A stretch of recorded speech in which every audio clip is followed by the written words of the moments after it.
Thank you for having me, Mayor and Niall. I'm just going to share the experience of the International Federation of Obstetrics and Gynecology because it's a collective group of about 130 countries, and what is happening in different countries and what can we learn from these countries. That is actually the ethics committee's guidelines, which can be actually obtained if you go into the Google and type www.figo.org. Then there are different publications, and Rebecca Cook was chair of the ethics committee, Bernard Dickens, who is here, professor, chair of the ethics committee. They get together and they look at international experiences, not only in contraception and abortion, but cancer and other things, and put things together, and it's quite a useful reading. So before they put things down in writing, they look at different international practices. And this is their conclusion in terms of abortion. Abortion for non-medical reasons, providing the process of properly informed consent has been carried out, a woman's rights to autonomy combined with the need to prevent unsafe abortion justifies the provision of safe abortion. In other words, there's two elements there, that is the autonomy of the woman, and also if she doesn't have facilities for a safe abortion, she might go for unsafe abortion and run into difficulties. Now, of course, there is a problem because physicians, most people, and including physicians, prefer to avoid termination of pregnancy. They don't look at the individual circumstances of the woman, because the woman has mental, emotional, physical problems when she is really going for termination of pregnancy. A woman doesn't just go for termination of pregnancy like going to the dentist or something. It is causing a lot of trauma to her. And when she goes there, some people are saying, almost like a criminal they are treated. So that is something which is unacceptable. And that's partly the physician's problem, because they don't understand the reasons behind why the Figo has stated that you can proceed with the abortion if she has given proper consent. So after appropriate counseling, a woman has the right to have access to medical or surgical induced abortion, and that the healthcare service has an obligation to provide such services as safely as possible. Now, this is a declaration not only by Figo, but also by the WHO and the United Nations. So it is all in print, and you can get the details from those different organizations. Now, unsafe abortion causes suffering and deaths. It is well known in many countries. If there is illegal abortion, then obviously due to hemorrhage and sepsis and so on, women die. And unsafe abortion is one of the main causes of maternal deaths in the countries where abortion is illegal. Now, Ireland is, in a way, very fortunate. Now, can you imagine Ireland, which is not have any England or Netherlands close by, and what are these 1,800 women going to do every year? It's a major issue. Of course, because everything is going smoothly, we don't think about it. But if you don't have that facility, even the privileged one who have money won't be able to go there, then there is going to be an issue. Let us take another issue. There's an issue of Zika virus, which happened in Brazil, and it spread to Colombia, but the number of babies born with microcephaly was minimal in Colombia. Why? Because they terminated the pregnancy. Now, Ireland, if you have Zika virus, I was told it won't come. The mosquitoes don't fly the seas, but if they do come, then you'll end up with microcephalic babies, unless you have a provision for such situations to be tackled. So I think we are in a guarded situation in Ireland, so we have to think about it a little bit more, because otherwise there will be an issue in terms of that. These are the number of figures which are given in different countries. The first one is talking about Africa, Asia, Latin America, and so on. And if you take Europe, for example, the number of deaths due to legal termination has come down dramatically, Of course, in the developing areas like Africa and Asia, it has not come down to 1 like Europe. In England, for example, England and Wales, the last so many years, there was not a single maternal death due to termination of pregnancy done legally. So if it is done properly, then there's no issue in terms of deaths compared to illegal abortion. Now, there's always a concept that criminalization of abortion, whether it'll reduce mortality, but seems to be increasing mortality without decreasing the incidence of induced abortions in those countries where they made it illegal. This is in Romania, as you could see, that the blue is the total maternal mortality. In 1965, they brought abortion as illegal, and the maternal mortality went up, and abortion-related mortality also went up. Because they don't have facilities, they will go to some other place. Now, we don't see that in Ireland because they go across the border and get it done and come. So that is an issue which we have to think about carefully.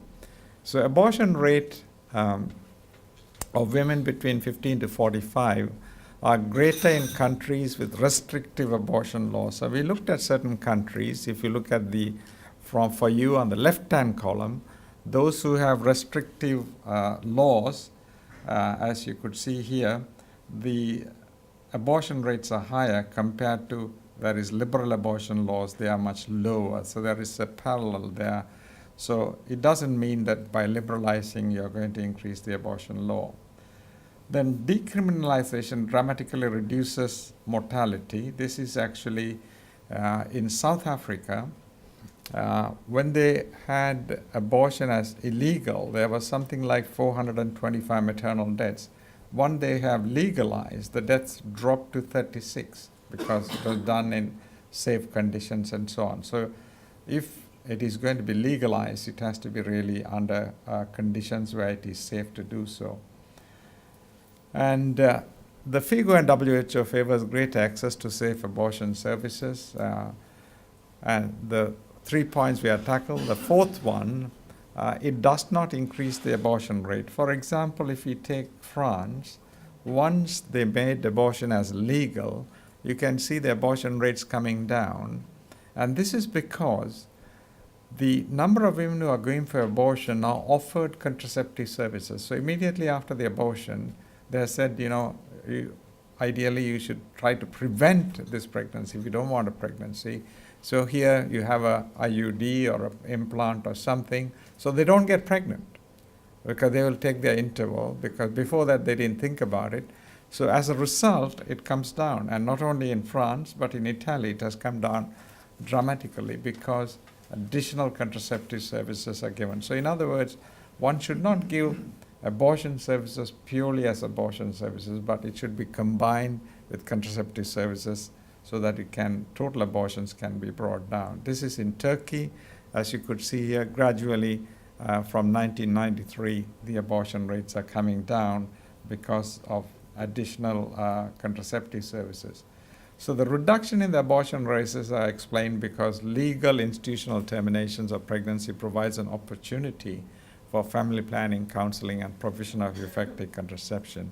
Because statistically, if you see countries where they don't offer contraception services, then if they have another pregnancy, they come for an abortion. And it is estimated roughly about 50% come back for it if you don't offer contraceptive services. So it's quite important that any abortion services should combine contraceptive services. Now, women with induced abortion have the higher risk of inducing, and that is why post-abortion contraception is important. That's the last one. People are not in favor of penalizing who abort. Now, we might think abortion has a stigma generally. People don't like to talk about it. But if you ask them in a confidential inquiry to see, will you find fault with the person who has gone for abortion, what would be your answer? This is some survey done in Brazil, and it depends on how you put it. This is about the public opinion, whether the woman should be punished or not. Because I got it from Brazil, everything seems a little bit Brazilian there. I didn't want to change the language there. The first is actually to see how many will feel that the woman should be punished if they have an abortion for whatever reason. And the blue is religious people and the yellow is non-religious people. And in a population vote, 7.8 of the non-religious people say whatever they went for, if they had done an abortion, we shouldn't really tangle. If you take the next one, which is actually if the woman had for mental reason, like psychiatric reason, that increases. 37% of non-religious people say that they should be excused. We shouldn't really find fault with them, whereas religious people, 11.9. And the third one is actually if they have some illness and whether they should do that, then it goes up. But if they're a threat to life, then obviously the vast majority says then you shouldn't really punish them. So if they have some illness and they want to get it done, then that should be something which they can live with. So the next point are physicians are afraid of the stigma but accept abortion for themselves or those close to them. Now, this is just a survey to look at the first column here is actually 2003, second column is 2005. And if you ask the obstetricians and gynecologists in Brazil, if there is rape, will they permit termination of pregnancy? And you can see that 76 in 2003 and 84% in 2005, they said they will agree to do a termination of pregnancy if the woman has got raped. The second one is actually there's a grave abnormality on the fetus, fetal malformation. Again, the high percentage will say they will have to terminate the pregnancy. Now, the final third column, two big columns, is actually if there is threat to the mother's life, then again 90% will say the termination has to be done. So I think in terms of rape or incest, malformations, or lethal malformations, and if there's threat to the mother's health, which she might deteriorate and die, then the vast majority, you can say 75, 80% say they should really support this. Now, if there is a grave permanent injury to the mother, they didn't do the survey in 2003, but in 2005, 61% said, yeah, I think we should do a termination to prevent permanent injury. Let me explain a little bit on the permanent injury. Now, as you know, we had this case which I came for an inquiry, where there was a sepsis in the uterus, and the woman was deteriorating in health, and the only way we could have saved the life is to have terminated the pregnancy earlier, although the fetal heart was present. Because the mother dies, the baby is not there, so there's no point of arguing there. But if you don't terminate it early, she's going to get pelvic inflammatory disease if you terminate late and if she survives. That means she will be coming every 3 months, 6 months with pelvic pain. She won't be able to do some work. She will have infertility. All this consequence. That means that's what we call as permanent injury to the woman. So should we really do that? And we recommended that, but that was not taken in because the opinion is not so high compared to the others. But that is something which we have to seriously think about because permanent injury is something sometimes difficult to quantify, but it's worth considering what happens. Now, if there's a rape, what the obstetricians do in Brazil who are very religious, 35% said they will do the abortion, 15% they said they will prescribe the misoprostol, and 50% said they will ask somebody else to do. That means they will refer the case. So there is this division here, but how do we really get everything to understand? And we are really looking at our individual opinions of physicians and public and so on, but we are not looking at the woman herself as when she is in that trouble, when she is raped and gets pregnant, if she has fetal malformations. And I know of women who carry an anencephalic fetus with a big tummy. They're walking on the road, and the woman is saying, in fact, it happened to me here. When I came, I didn't know anything about it. I said, oh, it's nice to see you pregnant. Congratulations. I hope everything goes well. And she's crying. Now, I didn't know anything about it, but then the person who was by the side said she has an anencephalic fetus, carrying it to term. When I asked the obstetrician, some said they would have terminated early, some said no. and she didn't have any money probably to go and get the termination done, and she's walking around. So that is something which we have to really think about, not about people's opinion and also the physician's opinions, but also if the woman, in the woman's point of view, what we have to really think about.